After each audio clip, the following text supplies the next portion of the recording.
Hello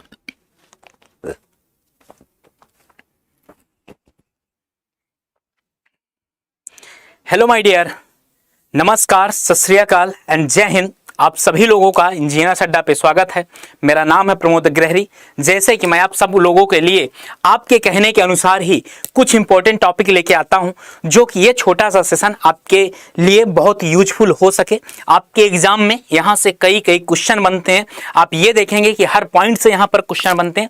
जैसे इसके पहले मैं आपके सीमेंट से रिलेटेड साउंडनेस, अनसाउंडनेस की प्रॉपर्टी में डिफरेंस क्या होता है, सीमेंट का बेसिक कंपाउंड क्या होता है, वैसे ही कुछ बच्चे ये डिमांड कर रहे थे कि सर यहाँ पर आप ब्रिक के कुछ बेसिक कंपाउंड बता दीजिए कि ब्रिक का बेसिक इंग्रेडिएंट क्या है।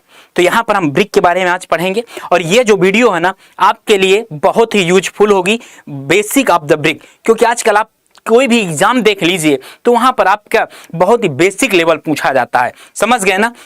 हाई लेवल के क्वेश्चन तो होते हैं और आप ये देखेंगे कई ऐसे एग्जाम हैं जहां पर आप क्वेश्चन जब तक आपका बेसिक नहीं क्लियर होगा तब तक आप वहां पर आगे नहीं बढ़ पाएंगे। समझ गए?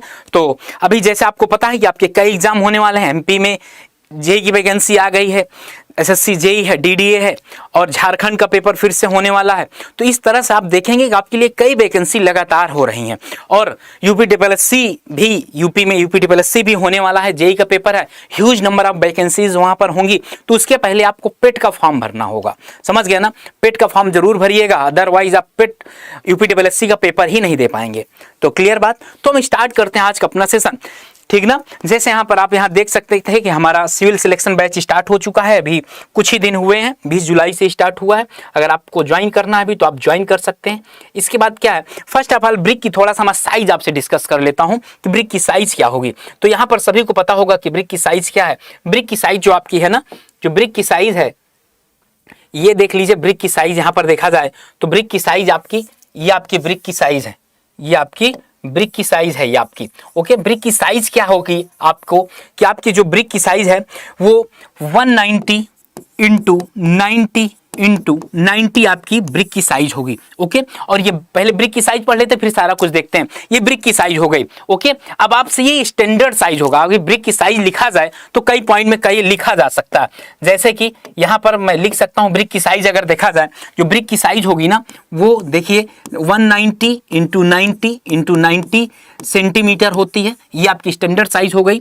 200 इंटू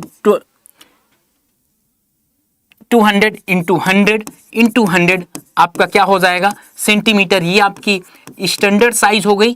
ये आपका नॉमिनल साइज हो गई। नॉमिनल बोले तो ये बोले कि आपका standard size, STD size plus mortar, आपका जो मोर्टार होगा। ओके, ये आपका मोर्टार हो गया। एंड अब आपसे भी बोला जा सकता था ट्रेडिशनल ब्रिक आपका कितना हो जाएगा, 9 इंची, 4.5 इंची एंड इसके बाद आपका 3 इंच आपका। एंड एक ब्रिक की और साइज होती है 190 इंटू 40। यहाँ पर ये mm में होगा, इसके बाद ये mm में, सॉरी ये mm में होगा, ये सारा कुछ mm में होगा। अगर सेंटीमीटर में लिखना है तो 19 इंटू 9 आपका सेंटीमीटर में होगा। ओके, तो ये चीजें समझ रहे होंगे। इंटू 40 आपका mm में। इसको आप क्या बोलते हैं, ये भी आपका स्टैंडर्ड ब्रिक है, ये भी आपका स्टैंडर्ड ब्रिक है, लेकिन इसको आप टाइल्स भी बोल सकते हैं। इसको आप क्या बोल सकते हैं, टाइल्स भी बोल सकते हैं। ये आपका ट्रेडिशनल ब्रिक होगा या कन्वेंशनल ब्रिक होगा। जो आपके घरों पर यूज होता है ना वो ये वाला ब्रिक होता है। तो चीजें आप समझ रहे होंगे कि आपके ब्रिक के इतने नाम से हैं। आपके ब्रिक के आप समझ लीजिए, आपके एग्जाम में यहां से हर एग्जाम में एक न एक क्वेश्चन आ ही जाता है। समझ गए? ये तो मेरा ये बताने का मकसद नहीं था। और इसी साइज का जो आप ब्रिक बना रहे हैं, ना, और यहां पर आप देख रहे होंगे कि एक ब्रिक में एक फ्रॉग भी दिया जाता है। जो ब्रिक में फ्रॉग दिया जाता है 10 इंटू 4 इंटू 1 सेंटीमीटर का फ्रॉग साइज होता है। एक्चुअली आपसे कई बार पूछा गया है कि फ्रॉग का काम क्या होता है। फ्रॉग का आपका जो काम होता है ना वो शियर की प्रोवाइड करवाता है। क्या प्रोवाइड करवाता है? शियर की। And what is the shear की? शियर की क्या होता है? जैसे कि मैं आपको बताऊं, ये 2 ब्रिक था। अगर आप टाइल्स लीजिए, ठीक ना, जो आपके घर पे टाइल्स से पत्थर होते हैं उसके बीच सीमेंट लगाने के बाद उसमें आप देखेंगे तो ऐसे आप बोलेंगे ये शियर की बोलते हैं। अब इसी को क्या करना, प्रिवेंट करना। जब इसी को रोकना है आपको तो यहाँ पर फ्रॉग यूज होता है। फ्रॉग गाँव में साइज तो अपने हिसाब से रखते हैं। कुछ लोग ये जानते हैं कि फ्रॉग में नाम लिखने के काम में आता है। एक्चुअली यहाँ पर टेक्निकल टर्म्स में देखा जाए तो आपका जो फ्रॉग है ना वो काहे काम में आता है, वो आपके शेयर की का काम करता है। ओके, तो आई होप ये चीजें आपको क्लियर हो रही होंगी। यहाँ तक साइज था आपका। एंड इसके बाद अब हम मेन टॉपिक पे आते हैं। यहां पर जो आपका मेन टॉपिक है वो ये है कि आप में composition of the good brick of earth, composition क्या होगा आपका, गुड ब्रिक का कंपोजिशन क्या होगा। और यहां से आपसे रिलेटेड एक नया क्वेश्चन आपके एग्जाम में आएगा ही आएगा। जैसे इसकी ट्रिक होती है आपका, इसकी ट्रिक होती है सलीमा। ये आपको कैसे याद रहेगा, जैसे आपको पता है एक चीज कि इसके पहले क्या होता था, जब आपसे यहां से आज से 40 से 50 साल पहले लोग थिएटर नहीं जानते थे तो गांव वालों से अगर आप मिलेंगे तो आपसे ये बोलेंगे कि यार चलो सलीमा देखने चलते हैं। कहाँ गए थे, सलीमा देखने गए थे। एक्चुअली वो थिएटर नहीं जानते थे तो उन्होंने क्या रखा, इनको नाम सलीमा रखा। समझ गए ना। यहां से इसी से मैंने ब्रिक के कंपोजिशन भी बताया था। जैसे यहां से देखेंगे कि यहां पर सभी क्या है, डिक्रीजिंग ऑर्डर में है। मैक्सिमम सभी क्या है, डिक्रीजिंग ऑर्डर में है, फर्स्ट थिंग। एंड यहां पर silica, alumina, lime, iron oxide, magnesia oxide and alkalis, यहां पर ये सारे टर्म्स यूज होते हैं। जैसे यहां पर देखा जाए, आपसे बोला जाता है एग्जाम में कि सिलिका कितने % होता है, और आप याद करिएगा तो मैक्सिमम ये 3 पॉइंट ही याद करिएगा, क्योंकि आपके एग्जाम में यही 3 पॉइंट पूछा जाता है। सिलिका, सिलिका मींस क्या, अभी समझाने के लिए बता रहा हूं, ठीक ना। और ये चीजें अगर समझ गए तो आगे एक एक पॉइंट आपका क्लियर हो जाएगा। समझ गए आप लोग, आपका एक एक पॉइंट क्लियर हो जाएगा। जैसे बता दूं, सिलिका, सिलिका मींस क्या होता है, सिलिका भी आप समझिए एक बालू होती है, ठीक ना। और सिलिका आपको स्ट्रेंथ प्रोवाइड करवाएगा, और अगर सिलिका ज्यादा हो जाएगा तो कोहेजन लेस हो जाएगा। क्या हो जाएगा, कोहेजन लेस हो जाएगा। और कोहेजन लेस मतलब क्या होगा, आप सॉइल में पढ़ चुके हैं कि कोहेजन मतलब आपसी संबंध छूट जाने, टूट जाने। तो ये होगा, जैसे आप सिलिका ज्यादा मिला देंगे अपने ब्रिक पे तो आपका क्या हो जाएगा, ब्रिटल हो जाएगा। आपको ये पता है कि आपकी सैंड जो होती है वो ब्रिटल नेचर की होती है। वैसे ही ये सारी मतलब ट्रिक है, आप समझ गए ना, इसका कोई किसी से रिलेशन नहीं है। जैसे एल्यूमिना आप देखिए, एल्यूमिना क्या करता है, ये आपको प्लास्टिसिटी प्रोवाइड करवाता है। क्या प्रोवाइड करवाता है आपको, प्लास्टिसिटी, जो आप माउल्ड कर सकते हैं ना, केवल इसी की वजह से कर सकते हैं। और बता दूं, अब यहां पर क्या है, ये ऑब्जेक्टिव पॉइंट ऑफ व्यू से, अगर एल्यूमिना ज्यादा हो जाए तो क्या होगा, जब एल्यूमिना ज्यादा हो जाएगा तो आप ये समझ लीजिए, आप देखते हैं जब ब्रिक बर्न करते हैं तो आपका कैसा हो जाएगा, हार्ड हो जाएगा। कैसा हो जाएगा, ब्रिक हार्ड हो जाएगा। आपका एल्यूमिना वैसे भी हार्ड होता है, आपको पता है एल्यूमिना आपका हार्ड होता है। लाइम, इसके बाद आयरन ऑक्साइड, आयरन ऑक्साइड आपको कलर प्रोवाइड करवाता है। लाइम भी आपको श्रिंकेज से प्रिवेंट करता है, रोकता है, इम्परमेबिलिटी करता है, इम्परमेबिलिटी मतलब परमेबिलिटी को भी रोकता है। और अगर लाइम ज्यादा हो जाएगा तो कलर चेंज हो जाता है आपका, रेड से कैसा कलर हो जाता है, येलो हो जाता है, आपका लाइम के कारण होता है। एंड अगला क्या है, आयरन ऑक्साइड। आयरन ऑक्साइड सबको पता है कलर प्रोवाइड करवाता है। कैसा कलर प्रोवाइड कराता है, रेड चेरी कलर का प्रोवाइड करवाता है। समझ गया ना, स्ट्रेंथ भी थोड़ा बहुत देता है। और इसके बाद मैग्नीशिया का क्या काम है, मैग्नीशिया भी आपको स्ट्रेंथ देता है, कलर देता है, लेकिन मैग्नीशिया भी आपको हल्का पीला कलर देता है। एल्कलीज के कारण क्या होता है, एल्कलीज के कारण ये होता है कि आपका एल्कली अगर ऑटोमेटिक आ ही जाती है, एल्कली में आपका फफूंद लग जाती है, जिसको आप इफ्लोरेसेंस बोलते हैं। क्या बोलते हैं, इफ्लोरेसेंस बोलते हैं। उसको क्या बोला जाता, एल्कलीज बोला जाता। तो कुछ बच्चों के ये सवाल होते हैं कि सर जब एल्कलीज हार्मफुल है हमारे लिए तो इसको लेते ही क्यों है। अगला ये भी क्वेश्चन आपसे जनरेट हो सकता था। बिल्कुल सही बात है, तो इसको हम क्यों अडॉप्ट करते हैं, इसके पीछे मेन रीजन ये है कि इसको आप लेते नहीं है, ये ऑटोमेटिक आ ही जाता है आपके पास। समझ गए ना। तो आई होप यहां तक चीजें आप समझ गए होंगे। यहां पर परसेंटेज आपको पढ़ना होगा, सिलिका कितने % होगा, 50 to 60% होगा आपका सिलिका। एल्यूमिना कितने % होगा, एल्यूमिना आपका 20 to 30% होगा। लाइम कितना % होगा, 10% होगा। फेरिक ऑक्साइड या आयरन ऑक्साइड भी इसको लिख सकते हैं। समझ गए ना, इसको आप आयरन ऑक्साइड भी लिख सकते हैं या फेरिक ऑक्साइड भी लिख सकते हैं। तो आई होप यहां तक सारी बातें क्लियर हो गई होंगी आपकी। इसके बाद क्या है, अब नेक्स्ट पॉइंट पे चलते हैं। नेक्स्ट है क्या, इन्हीं की प्रॉपर्टी देखना। और आप ये देखेंगे कि आपके हर एग्जाम में यहां से एक में एक क्वेश्चन आता ही आता है, क्योंकि ये आपकी 20 मिनट की इंफॉर्मेटिव वीडियो आपको 1 से 2 नंबर 4 नंबर तक ले आ सकता है। क्वेश्चन नंबर नहीं, नंबर आप क्वेश्चन। और आप कोई भी एग्जाम देखेंगे कि यहाँ से क्वेश्चन पूछे जाते हैं, या तो परसेंटेज से पूछ लेगा, फ्रॉक पूछ लेगा, उसकी साइज पूछ लेगा, 1 मीटर क्यूब में कितने ब्रिक होती है, या इससे रिलेटेड कुछ ना कुछ पूछ लेगा आपसे। ओके, सिलिका, सिलिका मतलब क्या, सिलिका मतलब बालू। मैं बता चुका हूं आपको, ये क्या प्रिवेंट करता है, आपके cracking, shrinkage and warping on the raw brick. आपका जब ब्रिक कच्चा होता है ना, रॉ ब्रिक मतलब क्या, आपका भी माउल्ड से निकालने। अब आपसे पूछ लूं, माउल्ड जो यूज करते हो वो कौन सी लकड़ी का यूज करते हो, मतलब माउल्ड जो यूज करते हो कौन सी लकड़ी का यूज करते हो? अब कोई बोल देगा भाई जिसको जो मर्जी यूज कर ले, आप तो अपने मर्जी से यूज कर ही सकते हैं, लेकिन स्टैंडर्ड बात होती है, काहे की बात यहाँ होती है, यहाँ पर बात स्टैंडर्ड की होती है। जो स्टैंडर्ड की बात होती है वहां पर जो आप शीशम की लकड़ी यूज करेंगे, कौन सी? शीशम की लकड़ी यूज करेंगे। ओके, तो यहाँ पर क्या होगा, अगर आपका कच्चा ब्रिक होगा और वहां पर अगर सिलिका होगा ना, तो सिलिका क्या करेगा, क्रैकिंग नहीं होने देगा, क्रैक्स नहीं डेवलप होने करेगा, श्रिंकेज नहीं डेवलप करेगा। और आपका क्या, रैपिंग मतलब कि आपकी ब्रिक थी और गलती से क्या हो गई, दिस इज इस शेप में हो गई, तो this is the called warping brick. Okay, तो आई होप फर्स्ट पॉइंट आपको एकदम क्लियर होगा। इट इम्पार्ट मींस प्रोवाइड करना, durability, uniform shape of brick, brick का ड्यूरेबिलिटी, टिकाऊपन एंड यूनिफॉर्म दोनों प्रोवाइड करता है, याद रखिएगा। आप सिलिका का काम है। अब आपके ऑब्जेक्टिव में पता क्या आएगा, आपके ऑब्जेक्टिव में 100 में 90 टाइम्स आपका यही क्वेश्चन आता है कि अगर सिलिका ज्यादा हो जाए तो क्या होगा। जैसे बताया हूं कि बालू अगर ज्यादा हो जाती है तो कोहेजन हो जाता है, क्या, destroy the cohesion between the particles, particles के बीच में जो आपसी संबंध है ना वो टूट जाते हैं। उससे होता क्या है, और आपका ब्रिक क्या हो जाता है, ब्रिटल हो जाता है। जैसे आपको पता है कि सिलिका क्या होती है, ब्रिटल होती है। और सिलिका की प्रॉपर्टी, अगर सिलिका को मैं सैंड मानूं, समझाने के लिए सैंड मानूं, तो सैंड आपका क्या है, सॉइल में पढ़े होंगे, सैंड के लिए C=0। Why C=0? Because sand has कौन सी प्रॉपर्टी, कोहेजनलेस प्रॉपर्टी। कहने का मतलब समझ गए। और यहां से आप देखेंगे कि ये पॉइंट जरूर आपके ऑब्जेक्टिव में आता ही आता है। इसके बाद नेक्स्ट पॉइंट पे अगर चला जाए, एल्यूमिना, एल्यूमिना का परसेंटेज कितना होगा, 20 to 30% आपसे पूछ लिया जाएगा, एल्यूमिना की परसेंटेज कितना होगा। एंड नेक्स्ट है क्या, इट एब्जॉर्ब वाटर, ये भी आपसे कभी नहीं पूछा जाएगा। Impart plasticity of the earth surface can be moulded, आपके एग्जाम में ये पॉइंट आएगा, आपके एग्जाम में देखेंगे, क्योंकि ऐसा ये है कि आप बहुत सिलेक्टिव चीजें एग्जामिनर पूछता है, ये समझ लीजिए, बहुत इधर उधर की चीजें पूछता नहीं है, वो बहुत ही सिलेक्टिव चीजें पूछता है। जैसे यहाँ पर देखा जाए कि क्या इट एब्जॉर्ब, वाटर एब्जॉर्ब करता है, ये बात तो ठीक है, वो कभी नहीं पूछेगा आपसे। ये पूछेगा कि एल्यूमिना किस लिए यूज किया जाता है, एक्चुअली प्लास्टिसिटी आपको देता है, जैसे इसी वजह से आप क्या कर पाते हैं, उसको माउल्डेट कर पाते हैं, क्या, इसी वजह से आप क्या कर पाते हैं, उसको माउल्डेट कर पाते हैं। दूसरा पॉइंट क्या है, अगर फिर से बात करें, या तो एल्यूमिना ज्यादा भी हो सकती है, बिल्कुल ज्यादा हो सकती है। अगर एल्यूमिना ज्यादा हो जाएगी ना तो क्रैक्स हो जाएंगे, क्रैक पड़ जाएंगे किसमें, ब्रिक पे।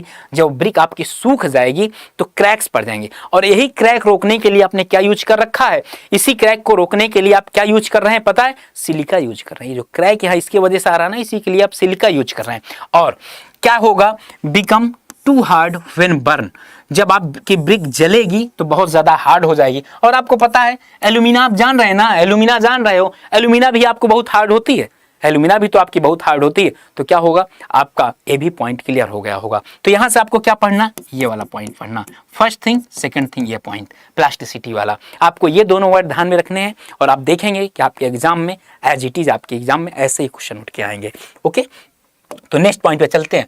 अब आपका क्या बचा, लाइम बचा। लाइम, लाइम कितने परसेंट है, less than 10%। First of all you know that what percentage, कितना परसेंटेज आपका जो परसेंटेज होगा ना, लेस देन 10% होगा। इसके बाद क्या है, present the shrinkage on drawing, क्या, present the shrinkage on drawing, सूखने पे कैसे होगा, मतलब इसके प्रेजेंट से श्रिंकेज, सूखने पे क्या होगा, ड्राई करेगा, मतलब श्रिंक करेगा। श्रिंक मतलब क्या, सिकुड़ना होता, श्रिंक मतलब क्या, सिकुड़ना होता। इसके बाद क्या, अगर एक्सेस ऑफ द लाइम, अगर क्या हुआ, लाइम अगर एक्सेस हुआ तो brick to melt, hence brick lose shape and bend, आपका क्या हो जाएगा अपना, अगर लाइम चूना जानते हो क्या होगा, अगर चूना ज्यादा हुआ तो ब्रिक पे क्या कर जाएगा, मेल्ट कर जाएगा। मेल्ट मतलब समझ रहे हो, पिघल जाना। और इसके बाद अपना हेंस लूज शेप, अपना शेप क्या करेगा, लूज कर देगा। यार सिंपल सी बात है, जब ये आपका ब्रिक रहा होगा और ये मेल्ट कर गया होगा, ये पोर्शन मेल्ट कर गया होगा, तो अपना शेप तो खो दिया ना, अब उसके पास कोई शेप ही नहीं रहा। तो आप ये भी समझ लीजिए।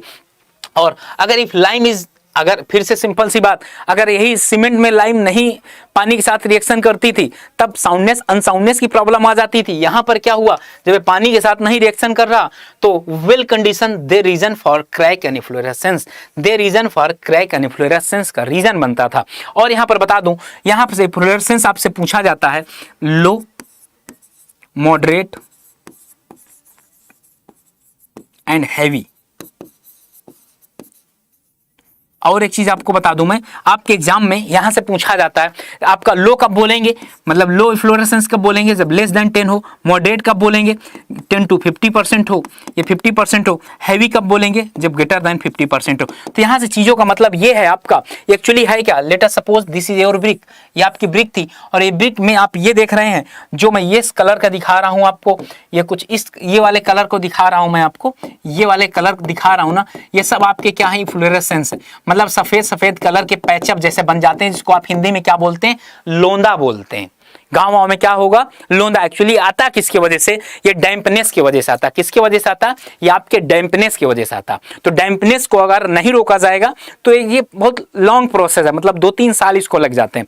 2-3 साल तक अगर कंटिन्यूअसली पानी आता रहेगा तो ये प्रॉब्लम्स हो जाती है। तो क्लियर, आई होप आपको बातें क्लियर हो रही होंगी। तो यहाँ पर क्या इसको होगा, फ्लोरेसेंस होगा। यहाँ पर आपसे जो मोस्टली एग्जाम में क्वेश्चन पूछा जाता है वो मॉडरेट से पूछा जाता है। व्हेन फ्लोरेसेंस, ये टोटल एरिया है, टोटल एरिया किसी भी सरफेस का एरिया, ठीक ना। अगर ये बोल दिया जाए कि 40% है, when florescence 40% of the total area, then which type of the florescence, किस टाइप का फ्लोरेसेंस होगा, low, moderately, high, very high, कुछ इस तरह से आ जाएगा। तो क्या होगा, मॉडरेट होगा। क्या होगा, मॉडरेट होगा। कुछ इस तरह से आपके एग्जाम में यहाँ से क्वेश्चन डिजाइन होगा। इसके बाद नेक्स्ट है क्या आपका मैग्नीशिया। मैग्नीशिया हो गया, मैग्नीशिया है आपका। तो मैग्नीशिया में क्या होगा आपका, मैग्नीशिया में इट इम्पार्ट येलो कलर। ये किस तरह का कलर देता है, येलो, पीलापन कलर देता है।